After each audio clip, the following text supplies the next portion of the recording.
I didn't know this. We have pretty expansive submarine history on the Great Lakes. Yeah, we sure do. It's something that you can learn about, Dan, at the National Museum of the Great Lakes, and for right now, for a short time at the main library. That's where Amanda Fay joined us now live to explain. Amanda, I know you're in a library and I know you want to keep it quiet, but I'm just thinking you need to really speak up because we can't hear you very well. Could you kind of let's hear your loud voice.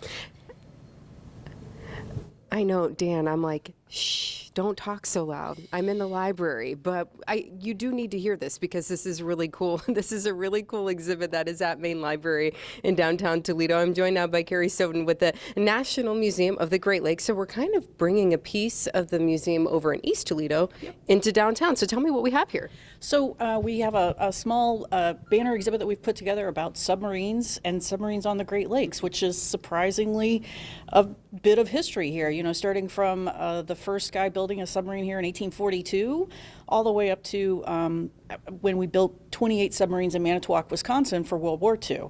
So, I mean, there's been a lot of surprisingly submariner stuff going on here. Yeah, you mentioned, Wisconsin, and we've heard, I think, a little bit about that history, but it kind of got started here in the Great Lakes. You mentioned the mid-1800s? Right, there was this let's just call it crazy guy, Laudner Phillips, who moved here with his family in the early 1840s. He built his first submarine in 1842. I think it went about 20 feet deep. It lasted maybe one dive.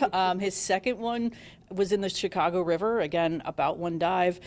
His third submarine, the Marine Cigar, he built over in the Chicago area, but actually transported over here to Lake Erie to help look for the remains of the Atlantic, which is a big sidewheel steamer that had been in a collision on the Canadian side of Lake Erie. And so he tried to use the Marine Cigar to go down and find it and hopefully recover the big chest that was, or the Treasure? Yeah, yes. They're always looking for something important, right? No, there actually, there was a safe on board that had a bunch of money on it.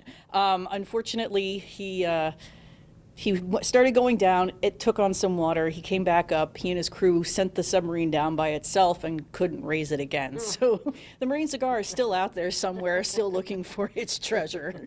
But, it's funny. That is how history begins. There's somebody who has kind of a, like you said, a little weird idea, and this is the history as it develops upon itself. So you can come out here to Main Library in downtown Toledo, read a little bit more about this. This exhibit is going to be here through the end of the year. So coming up in about 20 minutes, we're going to check back in with you, tell you a little bit more about how this exhibit here kind of honors those who have perished as they are making history.